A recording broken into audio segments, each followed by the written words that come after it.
Boston, March 19, 1990. A museum guard unlocks the door at 7:45 a.m. He calls upstairs, no answer. He walks into the Dutch room and stops. The walls are empty, the frames are still there. 13 works of art. Gone. Valued at over $500 million, stolen in 81 minutes. The largest property theft in the history of the world, and not one painting has ever been found. 12 hours earlier, the thieves were already in position. Two men, a white van, Boston police uniforms, fake badges. They had chosen this night for a reason, and they had planned every second of it. If you want more true crime deep dives like this, hit subscribe and turn on notifications. It takes 2 seconds. Now let's go back to the night that shocked the art world forever. March 18, 1990, St. Patrick's Day weekend in Boston. The biggest celebration of the year in a city that takes its Irish heritage very seriously. Streets are packed, bars are full, police are stretched thin across the city. The Gardner Museum had minimal security. 2 guards per shift, a motion sensor system with coverage gaps, a panic button connected to a local alarm company, not the police, the alarm company. Someone chose this building knowing exactly that. That night, guards on duty were Rick Abath and Randy Hestand. At midnight, Abath did something unusual. He propped open a side door and let someone into the museum. We still do not know who or why. Gardner Museum was founded in 1903 by Isabella Stewart Gardner, Boston heiress, eccentric collector, and one of the most remarkable women of the Gilded Age. She designed every room herself. She installed every object personally. Gardner left an extraordinary clause in her will. Nothing in the museum could ever be moved, changed, rearranged, or sold. Every object must remain exactly where she placed it, forever. Violate this, and the entire collection would be sold to Harvard. By 1990, the Gardner collection included works valued at over $200 million. The Dutch room alone, Rembrandt's, a Vermeer, a Flink, was worth more than most national museums. Security was completely inadequate for what it held. At 1:24 a.m., a white van pulled to the front entrance. 2 men in Boston police uniforms stepped out and pressed the intercom. They told the guard inside there was a disturbance call. Standard police procedure, completely convincing. Rick Abath buzzed them in. Museum policy required guards to call the police station before opening the door for anyone in uniform. He did not call. He simply pressed the button and unlocked the door. The 2 men in police uniforms walked through the door. They told Abath there was a warrant out for his arrest. They told him to step away from the desk. He complied immediately. The second guard, Hestand, was quickly located. Both guards were handcuffed to pipes in the basement, duct tape over their mouths, told to remain still. They did. 8 hours later, the day guard would find them there, cold and stiff, but unharmed. The thieves were alone in the museum. The motion detectors tracked their entire path, every step logged. Those logs would later show exactly where they went, in what order, and how long they spent in each room. First stop, the Dutch room, 2nd floor. The most valuable room in any private museum in America. 3 Rembrandts, 1 Vermeer, 1 Flink. They had been hanging unchanged in this room for 87 years. They went to the largest Rembrandt first, The Storm on the Sea of Galilee, painted 1633.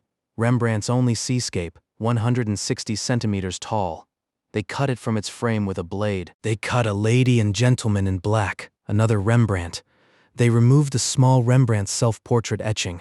They cut down the Flink, landscape with an obelisk. 4 works, over $150 million stripped from the walls in under 20 minutes. Then they turned to the most valuable painting in the room. Johannes Vermeer's The Concert, painted 1665. One of only 34 Vermeer paintings known to exist in the world. Estimated value, $250 million. They cut the concert from its frame. The most valuable stolen painting in human history, rolled, wrapped, carried out of the room, in under 3 minutes. It has not been seen in public since March 18, 1990. From the Dutch room, they moved to the Short Gallery and took 5 drawings by Edgar Degas. Charcoal and pencil works on paper. Equestrian studies, easily rolled, easily transported. They had now stolen over $300 million worth of art in under an hour. They also took an antique Chinese bronze gu, a Shang Dynasty ceremonial drinking vessel over 3,000 years old, and a Napoleonic eagle finial from a French battle standard. Objects nearly impossible to sell. They took them anyway. Finally, they went to the director's private office on the first floor and took the smallest painting of the night. Manet's Chez Tortoni, a small, intimate oil portrait, cut from its frame, loaded.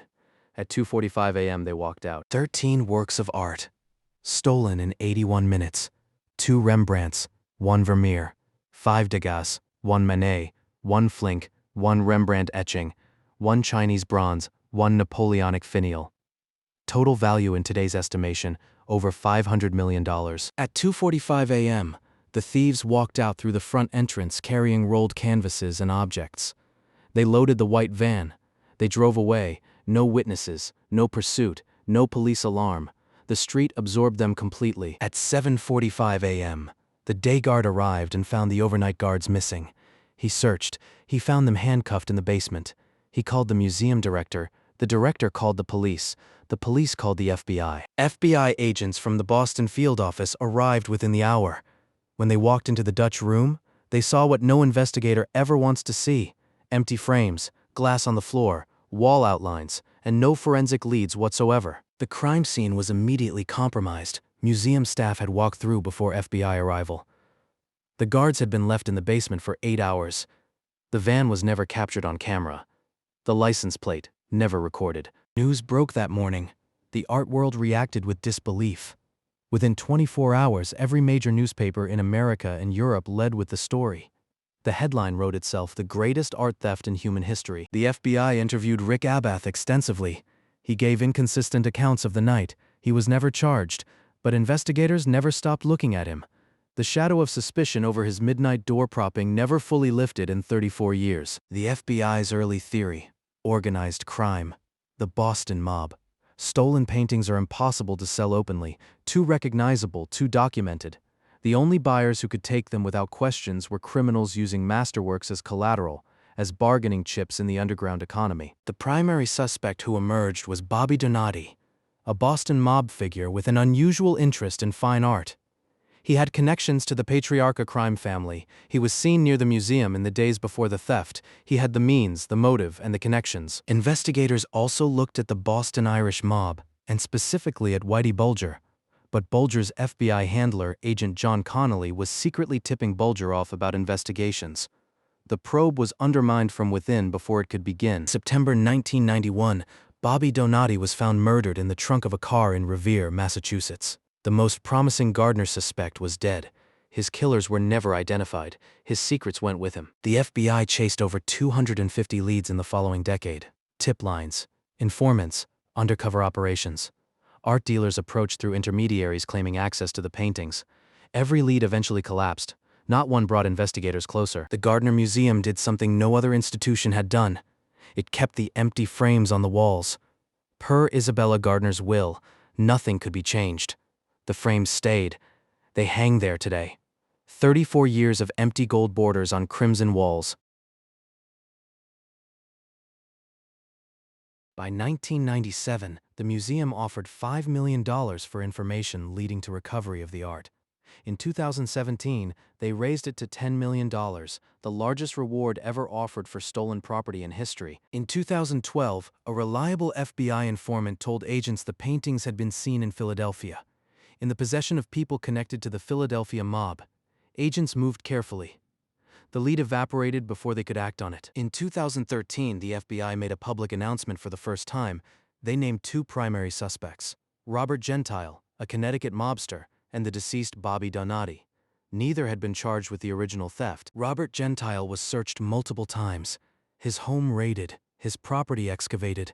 In one search, a handwritten price list was found, with the Gardner paintings listed by name with their estimated values.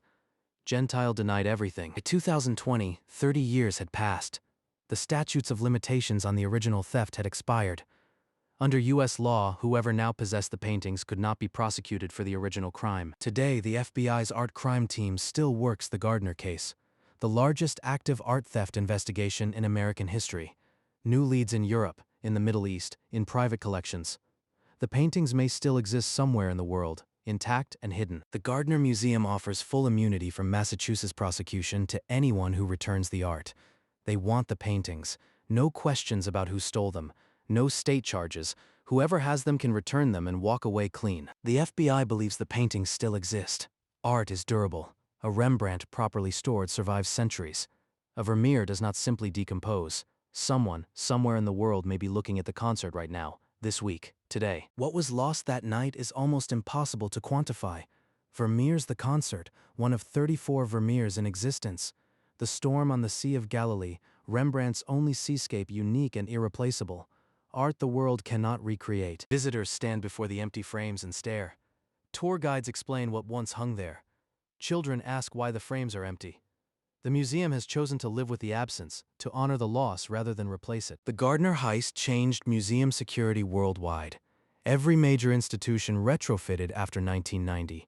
Better cameras, armed guards, police verification protocols, pressure alarms on frames. The theft that changed everything by happening once, catastrophically. Who did it? The FBI's best current theory. Boston mob figures connected to Donati planned and executed the theft. The paintings were meant as criminal collateral, leverage in the underground economy. The scheme collapsed when Donati was murdered before the exchange could happen. 34 years, hundreds of investigators, thousands of tips. Over $250 million in search costs and investigation expenses. The $10 million reward unclaimed. Not one painting found, not one arrest for the theft, zero. The Gardner Museum still stands. Still filled with extraordinary art, still beautiful, but in one room on the second floor, in the Dutch room, 4 empty gold frames hang on crimson walls, still waiting, still asking, still unanswered. Miles Connor, a professional art thief and musician from Massachusetts, told investigators he knew where the paintings were. He offered to help recover them in exchange for a reduced sentence on other charges. His information led nowhere. David Turner, a convicted Boston mob associate, became a named suspect years into the investigation. Witnesses placed him in conversations where the Gardner paintings were discussed. Turner was sentenced to 38 years in federal prison for unrelated crimes. In 2015, a new FBI team reviewed every piece of evidence from scratch. Fresh eyes on 35,000 pages of case files. They identified 40 active leads. Within 2 years, 38 of those leads had collapsed again. The Gardner Museum hired its own investigative consultant, a former law enforcement officer who works solely on the case. He travels to Europe, to South America, to follow rumors. Every year he returns with the paintings still missing. In 2019, FBI agents excavated a property in Connecticut connected to Robert Gentile. Ground-penetrating radar had flagged potential underground features. The dig lasted 3 days. They found nothing of relevance. Another property, another hole, another dead end. Hoaxes have plagued the investigation from the beginning. Dozens of anonymous tipsters claimed to know where the paintings were and demanded reward money in advance. Every claim investigated, every claim false. The reward remains uncollected after 34 years. The documentary record of the heist is extraordinary. 3 major films, 2 books, multiple podcasts, countless articles. The story refuses to die because the answer refuses to come. The Gardner heist is the unsolved mystery that journalism cannot let go. The $500 million estimate was calculated in 1995. Today, art economists believe the concert alone may be worth over $500 million by itself.